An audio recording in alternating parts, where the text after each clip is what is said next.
y'all, today I wanted to show you guys how to make a wire woven pendant like this one. So we have our materials gathered here. You can use any stone or bead that you like. Today I'm using around, it's like a 20 millimeter wide, maybe 15 to 18 millimeter long faceted briolette that does have a hole drilled through it, through here at the top. But I do this quite a bit with undrilled cabochons as well. Here I have, this is all the product information from firemountaingems.com is where I got these beads. They have a hole that is large enough to fit onto an 18 gauge wire. That is very important. You can also always modify this to use 20 gauge wire, but just for the sake of the tutorial, I'm going to be very specific about all the materials that I'm using. I am using Parawire from parawire.com in 18 gauge vintage bronze, as well as 26 gauge silver plated titanium. Now, it's silver plated copper core in a titanium color. It's a really nice kind of almost antique silver. I like it. I feel like it gives it a lot of depth. It still has a nice shine and silveriness to it. The amount of wire that you use is not so important, so long as you do have enough to go completely around your stone. And you want to make sure that, you know, if you want it to be more simplistic, you won't need as much wire. But for today's purposes, I'm going to give us a nice solid, maybe 8 or 9 inches. And I'm going to cut 5 lengths of this from my 18 gauge wire. The pliers that I'm using are just my bent nose, round nose, and wire snips. You can use whatever you like. Most of this is really just using your hands to, oh, sorry, it's still relatively early in the day for me right now, so words are hard. This is more working with your hands and the wire than actually needing any specific tools. So there's 4, I'm about to cut my 5th. And I mean, none of these are like, they are not exactly the same length, but definitely roughly the same length as each other, you know, within an inch. So now I'm going to take 2 full arm lengths of my 26 gauge. There we go. Because this is something I've learned you do not want to run out of wire in the middle of. And I'm going to bring both of my ends together to find the center. So here I've got my ends lined up. Yeah, you can see the sun's still rising, so it's going to be marching across the across the work surface as the video progresses. I hope it doesn't become a problem. And with the wire, the 26 gauge, on the back side of the 18 gauge, I'm just going to wrap twice.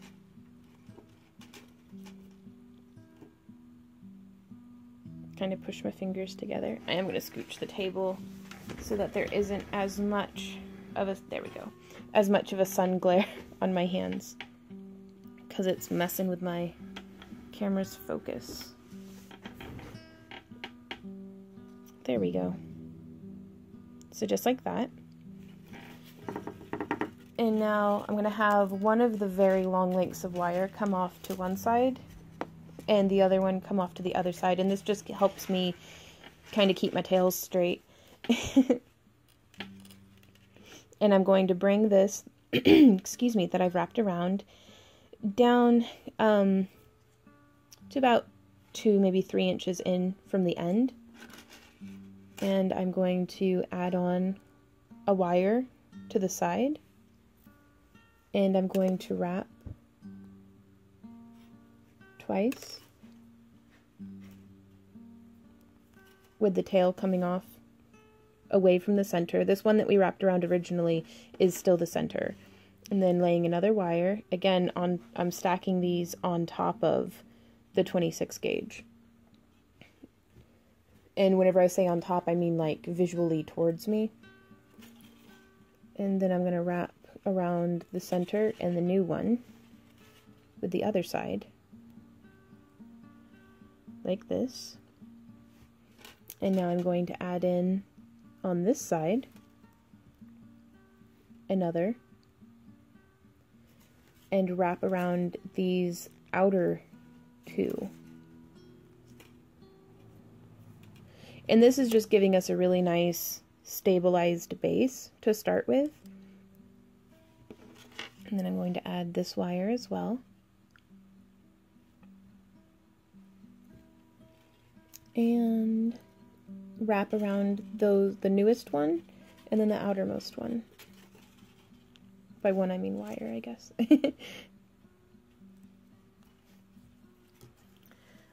You could use nylon jaw pliers, but I immediately have on hand just my bent nose, so I am going to come in here and kind of flatten this out just a bit. I don't want to mar anything up, but I do want to help it keep it stable. Okay, so that's how I'm starting and stabilizing my wires. It's not the prettiest thing, and this isn't very specific, but it is a way of going about it. Like, it doesn't have to be this way. So I'm going to find my middle wire, and I'm going to thread one of my beads onto the middle, and let it come down to the base, just like that. If my camera, there we go, camera. Now you can see I have some space, like a couple of millimeters that need filled.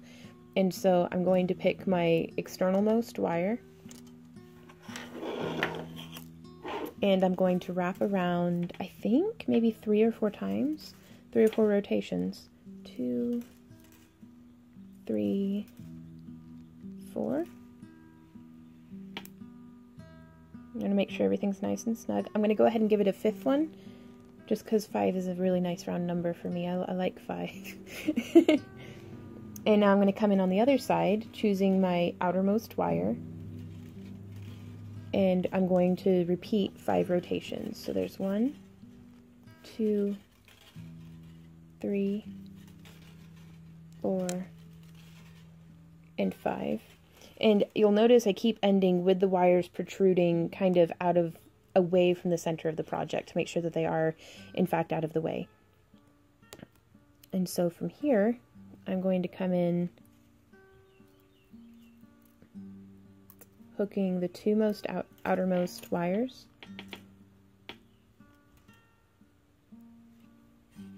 on each side.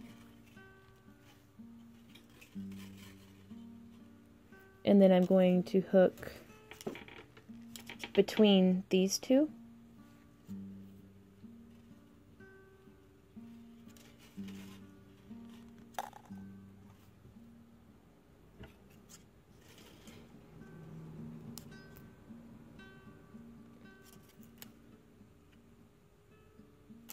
I did that one wrong. I wrapped around the wrong one on that one. Instead of wrapping on the top one, you'll come around and wrap around this one there.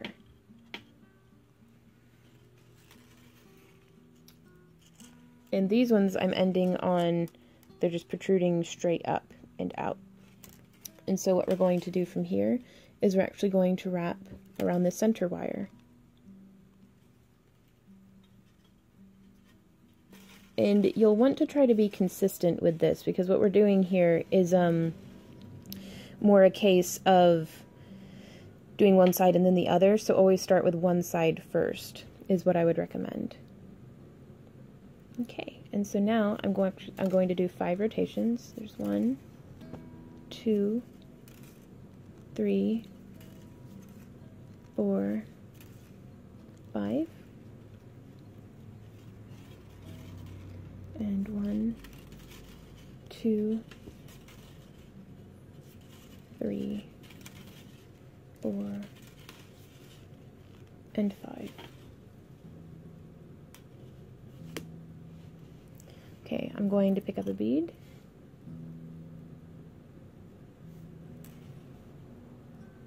Find the center wire and thread the bead on, letting it come down all the way.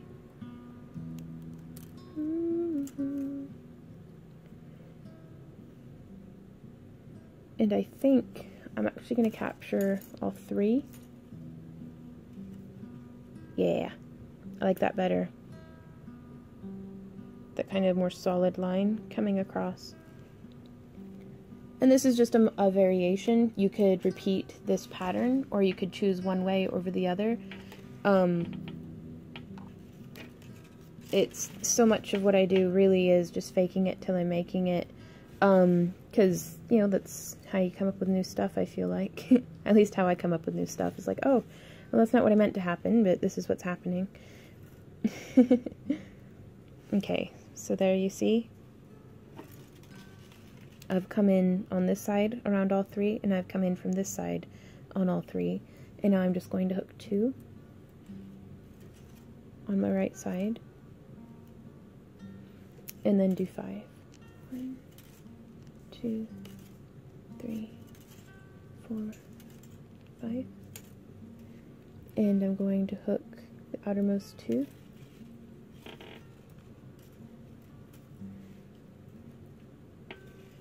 And I try to keep everything nice and snug down with my fingernails. Some folks prefer to use their pliers, I think. 1. And 5 rotations around the outermost wire on this side as well. 3, 4, 5. And so I do believe that that is the pattern that I'm going to be repeating. I'll go over it with you again because I started off a little inconsistent and I want to make up for that.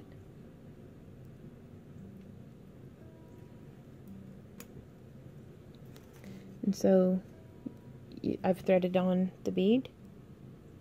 I'm going to come in with the wire from the right side and wrap around all 3. And then I'm going to come in from the other side, again, wrapping around all 3.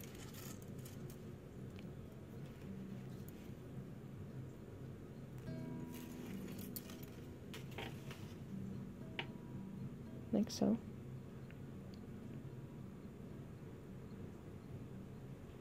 And I'm going to wrap around 2 on the right, and then 5 rotations. 1, 2, 3, 4, 5. And then I'm coming in on the left. I'm going to wrap around 2. Keeping everything nice and snug. Trying my best. Separate out the leftmost and do 5 rotations. 1, 2. Now whenever I'm coming around, I do try to not snag any extra wires. I try to bring it down nice and tight. I'm pushing on the back side with my fingernail to kind of keep the tension and keep it nice and snug. That's 4, so let's do 5th. Coming off to the left there. Now I really like these beads because they do keep it nice and flat.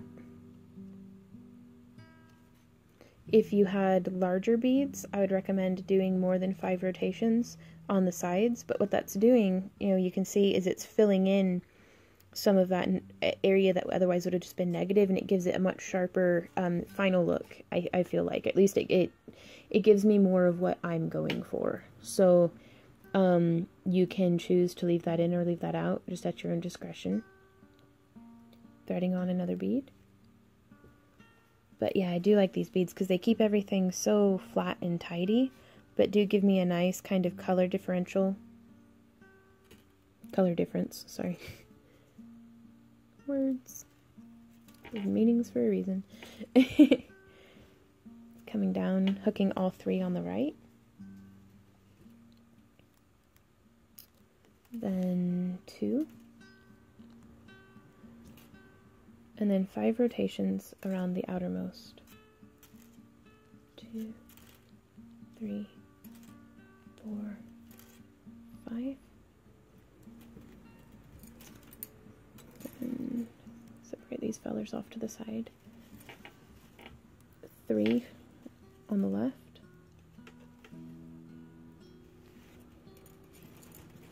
2.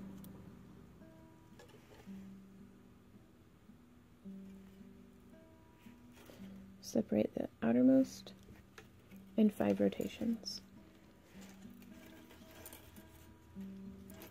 Now, to keep this video from being very long, I am going to, off camera, finish up doing this weave for the length of around my stone. And I'm actually going to take, here I have a piece of some scrap wire, and to get a measure of around my stone, I'm actually just going to take this scrap wire, excuse me, kind of molding it around the edge. And I'm going to snip it right here, because that's how much I know I need the design around. So this little snip here, excuse me, set that scrap wire back aside. So I'm going to continue this design for that much more. So I will meet y'all back here whenever I get that far, and I'll show you the next step. Okay, so I have reached the length that I was working towards, you know, roughly. So thank you, scrap wire. And so now you can see, I mean, and you can take this same weave and just make it much longer and make a very nice bracelet out of it. I mean, it's so kind of geometric almost. Like, I really like the simplicity and inherent complexity in it, but my favorite thing is, since we have this center kind of, it forms a hinge, so we can actually take this and bend the sides in to make a little bit of a trough that we can then in turn kind of shape around our bead. Now, to do this, I'm actually going to start with a ring mandrel or something round, if you do not have a ring mandrel. Where in the bloody, there it is. Sorry, chronically prepared sarcasm. So, and I want to compare the you know, the width of my bead to, it looks like it's going around the size 6 will get me the shape and size that I want. So I'm just going to take this and start shaping it just around the mandrel like so. And if you don't have a mandrel, I mean anything, a dowel, just something rigid enough. And so from here, I am still going to kind of press in the sides some. Yeah, there we go.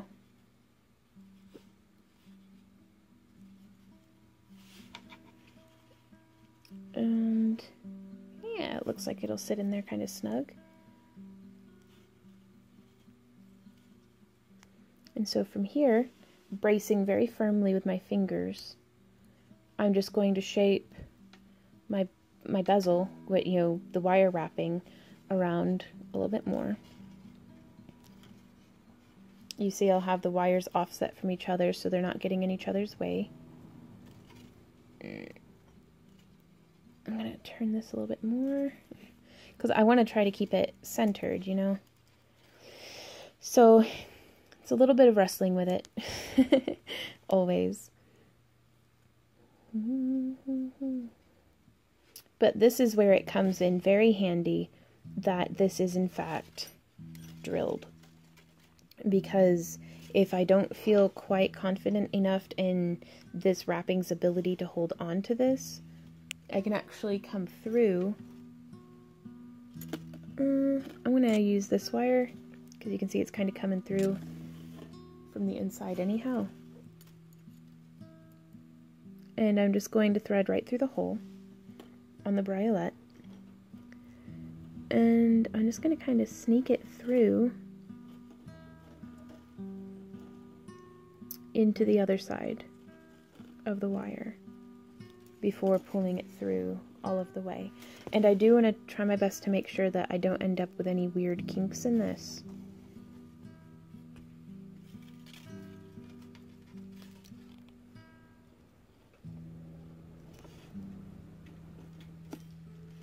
So don't hesitate to open your wire up a little bit more again. Get that nice and butted over. And then close that bezel down around it again. And so now from here, since I'm wrapped around this wire, I'm actually going to bring that around. And I am going to wrap, just continue a coil. There's this mandrel. I keep scraping it and it makes a real tinny sound. I don't know if the camera's going to pick up on that, but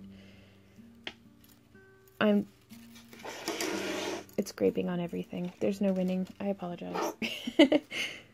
But yeah, I'm just going to continue a nice tight coil around this piece here.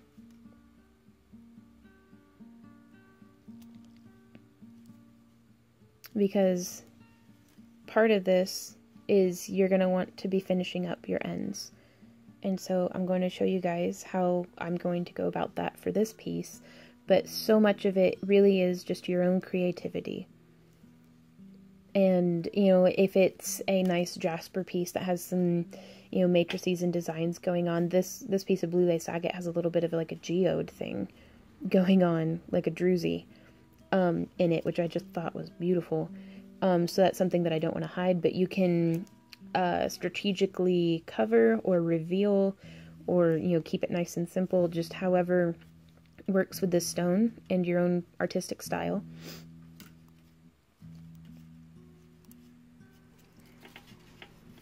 So now I've gotten far enough along, I feel like I can go ahead and just do a wrapping like this.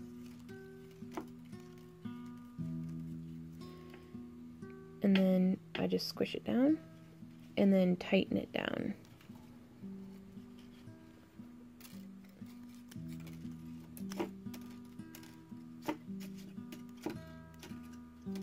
So there we are on that one. And I think a couple, like 10 more rotations. There we go. And so now I'm going to snip off the tail of my 26 gauge and use my flat bent nose pliers, or whatever you have on hand, to tighten the tail down, because I don't want that snagging on anything. I'm going to give myself about 4 millimeters of 18 gauge past where the coiling stops, and use my round nose pliers to grab as close to the tip of the pliers and the tip of the wire as what I can. And then I'm going to make a little spiral.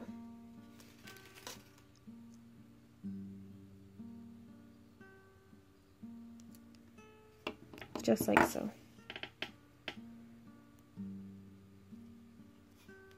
And that kind of helps cover up all the, you know, the join there up at the top. And I could do the same thing on this side, but what I'm actually going to come through and do is make a wire wrapped bail that looks, if I can find, yeah, a nice little sample piece, kind of this style of bail, where it's all interwoven and pretty and stuff. These were some I was doing, I guess, the night prior to recording. So for me, it's last night. For you, it could be, you know, I have no frame of time reference. But to do that style of bail, you'll need 2 of the wires in the longer ones. So I'm actually going to separate out. Here we've got one. That one's going to go around in the front, I think. Okay, so before doing the bail, I'm going to use this wire that I just snipped off, and I am going to repeat a spiral on this side. So I'm just binding down.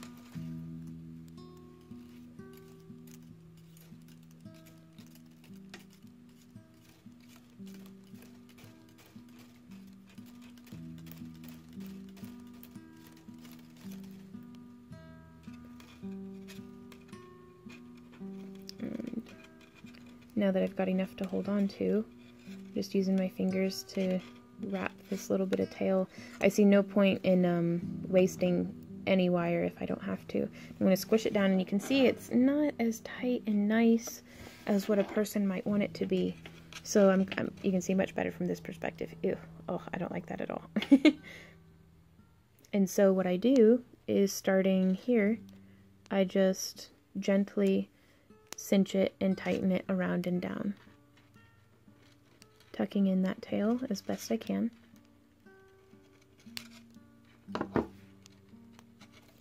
And now I'm going to continue wrapping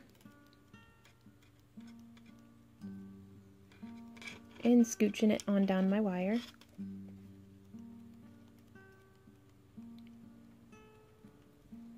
Until I have, oh, let's do 10 more. Until I have about as much as I think I'd like. And snip. And cinch down. And I'm going to slide this down to the base. Give myself roughly about that same 4 millimeters. And then again with my round nose pliers, gripping. And you don't want it to be so tight that you're biting into the wire, because I can actually show you on a piece of scrap here. You know, a nice, relatively smooth piece of scrap. If you cinch down so tight, you're actually going to mar your wire. You know, you don't need to do a death grip on this stuff. But you also do want it to be firm enough that you don't slip off, because I can show you on the same piece of wire, if you slip off to the edge, let's see if I can have it happen accidentally. There we go. If your wires slip off, it pinches and actually makes a little snaggy burr on the edge of your wire. And I've yet to find a way with the enameled copper to repair that. So it's best to just avoid in general. And the best way to avoid it is to just get more practice, really. Is the only way I've found. Like, you'll get a feel for it. The more muscle memory you build up and experience you gain, you'll get better and better all the time. You'll see. Okay, so now from here, you can see there's a bit of a gap right here. I'd like that to be joined if I can. So I'm going to take this wire that's still attached to the main weaving area and just loop it around from behind. And I'm going to see if I can just cinch that down pretty tight. And it hides it in with the rest of the grain. I'm going to bring one wire forward, because I'm going to be doing something with that later. And so it's going to be, I think, these 2 wires right here. Boop, boop, right there. That I'm going to come through and start making the bail out of. So I'm going to come to the one farthest. Please give me a moment while I try my best to get everything else out of the way so that we can really isolate. There we go. So I have my wire coming through here, and these are the 2 that I'm working on the bail with. I'm going to go from the one that's either farthest from me or on the left, and I'm going to wrap around it without snagging any other wires. So there's 1, 2. And on this one, I'm doing like a figure 8 weaving a little bit. So now I'm coming out from around on the top. So I'm going to wrap around from behind. There's 1. And I'm going to do a second one to stabilize.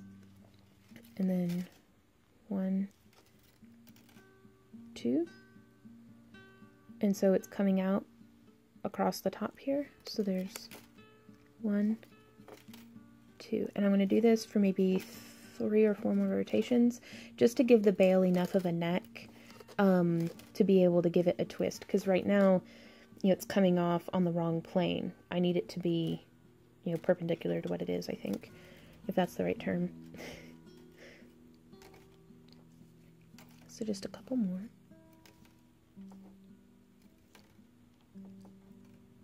One more. So now I can actually comfortably take this and with using my pliers to keep everything nice and flat, I'm going to twist it around. And I do want it coming off kind of that way. You know, I want everything to be nice and in line. So even though it's coming in from an angle on the side, at this point, I can get away with trying to straighten it out some. So you can see my wire is still coming in from the top there, and I have this very prominent V. That is what will give me this distancing between the two ends of the veil. You can have them just be nice and tight all the way up. I really like the way that this looks though. Just the way the wire's interwoven gives it such a nice flash.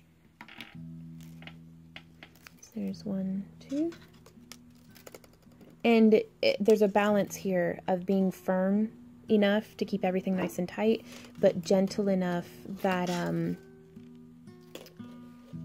you aren't warping your base wires. I'm going to do a third one on this side. Like, I have just been doing 2 rotations, but since there's a curve here, I need to keep this side caught up with this one. So while it's still early on in the bale, I just did a 3rd rotation on this side. And I am actually going to go ahead and do a 4th before coming back around to doing just, oops, bonked my camera, to doing just 2 again. And so, I mean, that gave me a little bit of an inconsistent space, but this is probably going to be covered with like some decorative spirally bit. So I'm not too terribly worried about it. I'm just really glad I got it taken care of now, as opposed to farther up the bale where it would have been more prominent.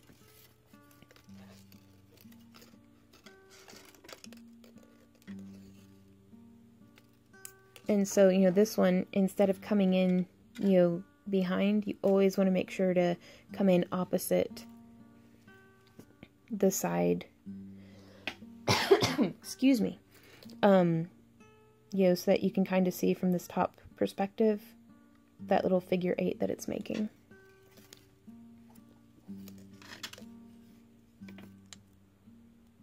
And doing the second wrap, I have found really it does, for me at least, help stabilize and keep all my wires kind of where I put them, especially on the decrease. I've found it really helps.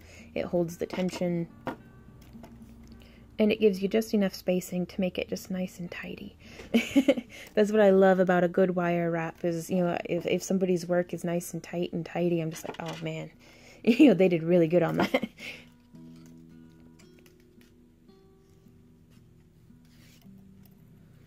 And then from here, it's just a repetitious,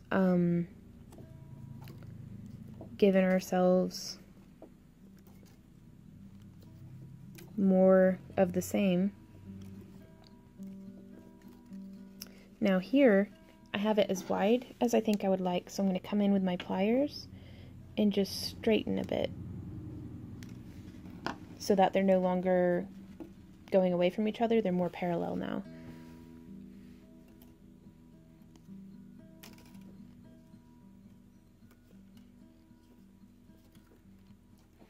And I'm going to do this for a couple of millimeters.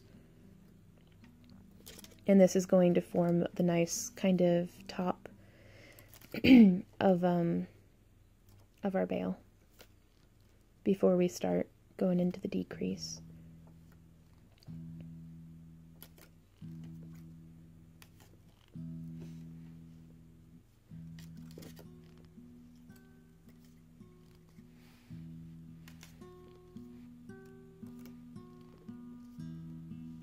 So there we've got that. And so now I'm going to take my pliers and just bend in a little bit. And so you'll see here now, you know, they are crossing. The wires are. That's fine. But it also has a tendency to slip up what you're working on. Excuse me. And so now we're just going to continue, but just be very careful to kind of hold everything down and snug before doing this bend around. You know, that way, even if it does slip back up, it's already at the right length. You just kind of scooch it back down.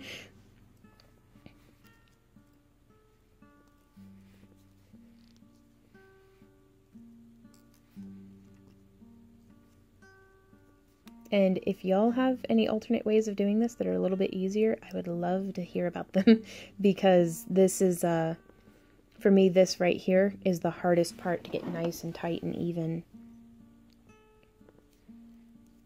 And as per tradition, I'm looking like I am running out of wire, so I'm actually going to get to show you guys how I splice in on this design, so that you can kind of, you know, because it does happen to me almost every time. You'd think I'd start trimming off more wire, but I don't. I'll just never learn.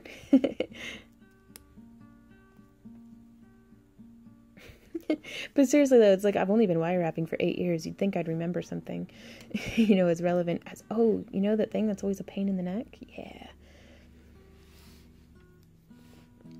But yeah, and so you can see how that's kind of starting to come out.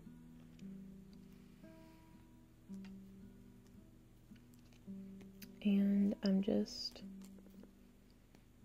I think this is going to be my last rotation because I only have a couple, you know, maybe 2 inches of this wire left. So I'm going to come around and I'm actually going to do like 5 rotations. 4, 5. And those were real loose, sloppy rotations, but I'm just going to cinch them down. And then I'm going to pull tight with my wire. And I'm going to trim that end.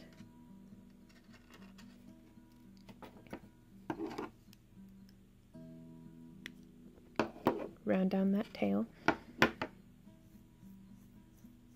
And now, where'd my 26 gauge go?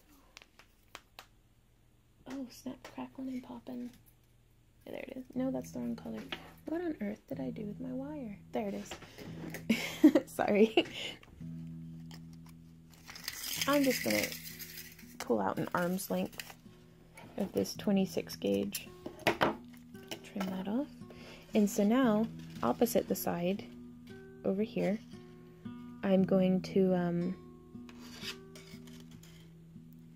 kind of pin it down and do 5 rotations. 3, 4, 5. And I'm going to cinch that down nice and tight. And I'm going to wrap this tail around and use my pliers to, you know, I know it's just a centimeter of wire, but especially if this were sterling, there's no sense in wasting it, you know, and trimming it off and having to save it. Now, I'm actually going to slip this off and turn it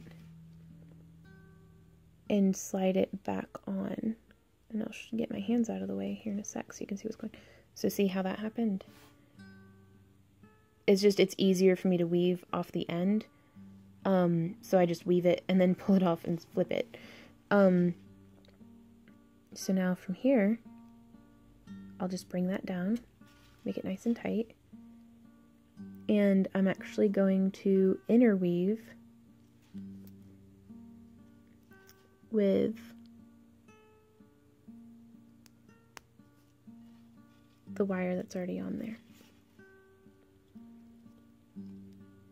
So it makes it a little more bumpy, a little less perfect and consistent, but at least for this one spot, you don't have to do 2 wraps. You just come through and do a weave. And also, I always hope that I run out on the side that's going to end up being the back of the bale, for if it's not looking, you know, as sharp as what I would like. Then I can just be like, I'll just hide that back there. Fake it till I make it. And so now I'm just coming around and continuing that same design. I'm going to try to keep my hands a little steadier so y'all can get a nice clear idea of what's going on. So yeah, I mean that really, that is not so pretty as in the front, but hopefully I'll be able to hide it in the back and nobody will mind. 2, 1, 2, 1, 2, 1,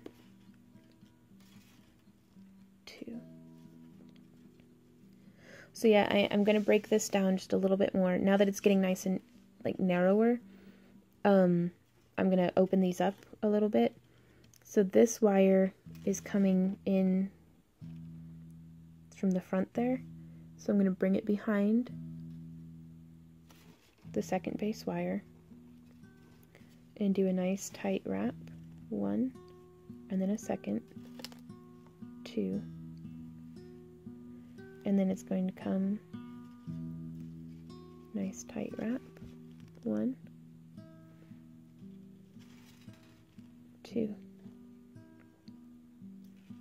So I hope that was helpful for y'all. I'm going to do this a couple more rotations.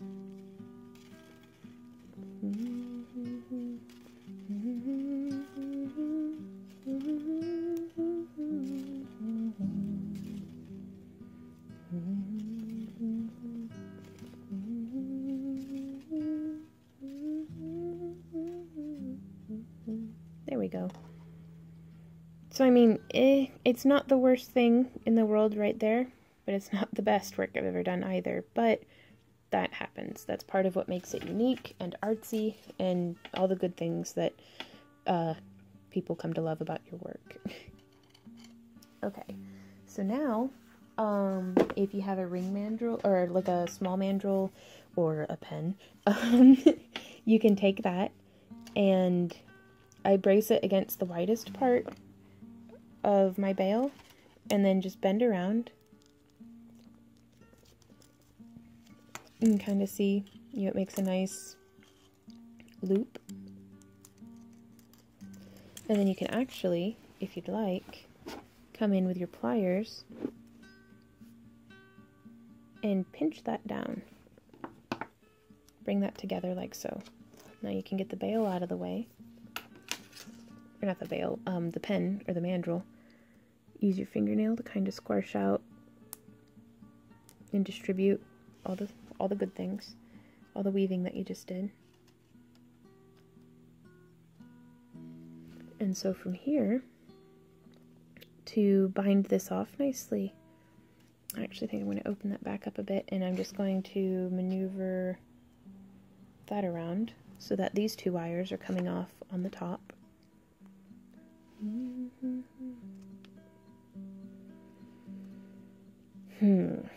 So now, I mean, technically we have all of the bits and pieces made. This needs bound off a little tighter, so what I'm going to do with the tail of this wire is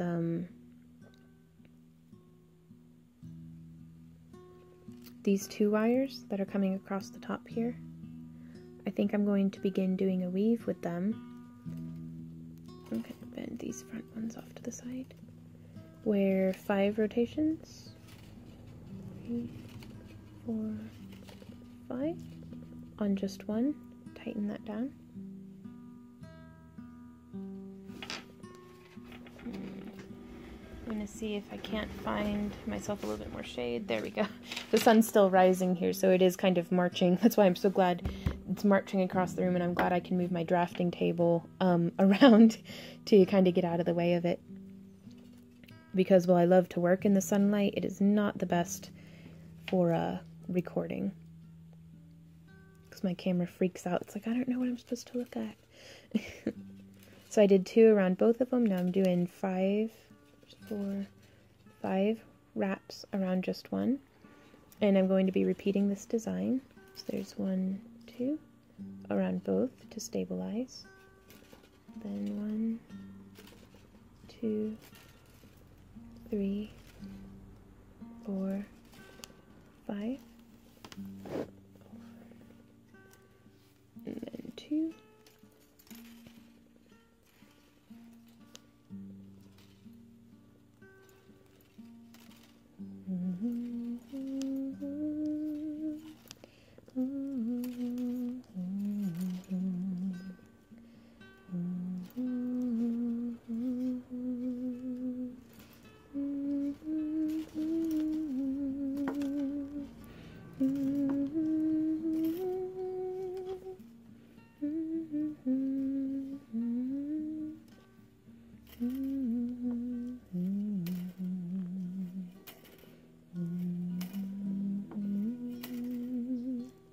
And you're just going to keep repeating this until you have however long as you'd like, because you're basically, all of these extra wires that are coming off in their own directions, you can have be however ornate or simplistic as you would like. I think I'm actually going to end up, this one's going to be a little bit more of a simplistic piece, because you can see, like, on this one here, it's not the same style of weave, but I did have, you know, it has the same patterns of weaving in it, with the exclusion of the bezel around the edge. It's kind of just a free hanging briolet, but it can get kind of busy trying to bind off all the ends. Some folks like that. Some folks would prefer something more simplistic. So on this one, I'm going to show you how I tuck and hide my ends. So I always give myself, I mean, maybe a centimeter. Just enough that I can do a closed loop, kind of. So I've snipped that wire. And I'm just, oops. Just grabbing. Dadgummit. Mother Earth news. Sorry. Just come around. Yeah, make a bit of a loop. That way there's no little, you know, hangy, just loose ends that can snip on stuff. I always feel a little bit more secure with a loop going on. And so that just kind of tucks and tidies away there. And the wire's going crazy.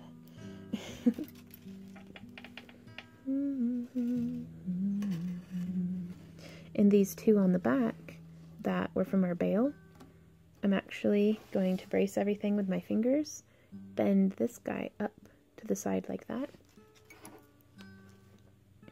give myself, again, about a centimeter. I always save all these because these are perfect lengths for making little bead links out of. Just, I'm real simple. It's a heavy enough gauge that I can just thread a bead on there and then do the folded ends. So it's like, you know, I save every piece. Again, hoardery, I know, but I paid for that wire, you know? It's like, I'm gonna get my money's worth out of it. And even sometimes it'll get to the point that I'm like, okay, I have too much wire, like just scrap wire sitting around. So I'll gather it up, and you can melt it down if you have the resources for that, or you can just take it down to a scrap metal place. You know, you don't get as much per pound for the enameled copper as what you do for just bare, but it's still something, and it still ends up getting recycled. So that is good. It's good.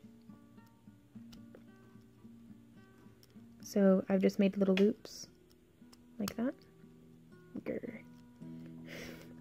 There's a certain amount of wrestling with your work sometimes. But yeah, just little loops off to the side like that. They're not too obvious from the front. And if they're more obvious than you like, then you can just kind of squeeze them and tuck them around. But I'm hoping that these guys will get hidden, or become hidden, by this thing. This piece that I'm having coming off around the side.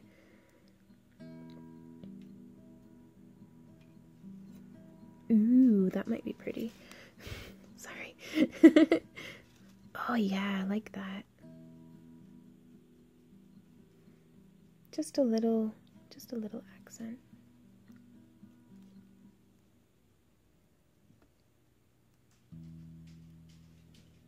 And so with this one, I'm actually going to take that and try to tuck it.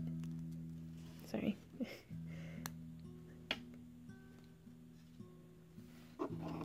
This is where I love my bent nose pliers, because they will get in there.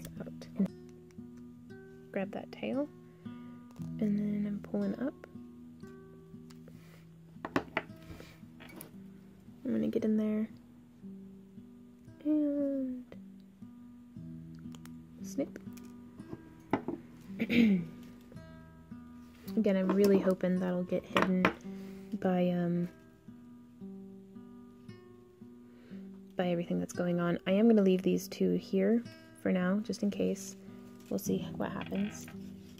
And I'm going to wrap both of these in a coil and I'm going to continue this design out and down. So I'm going to do that off camera, because y'all have been so patient to stay with me this whole time anyways, and I'll show you here shortly what my end result is. So be right back.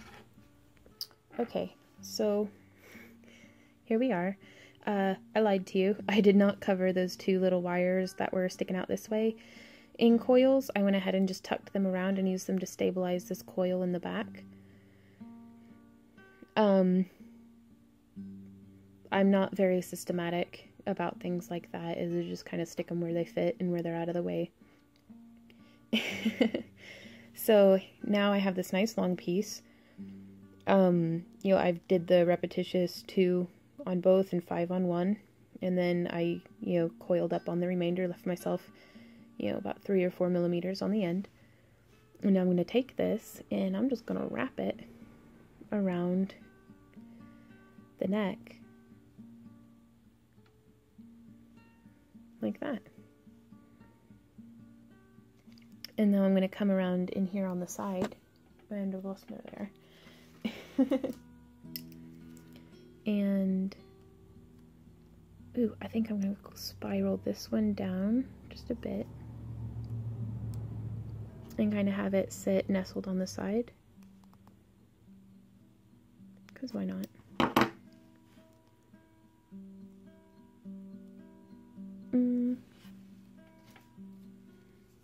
Because it pokes out funny, that's why not.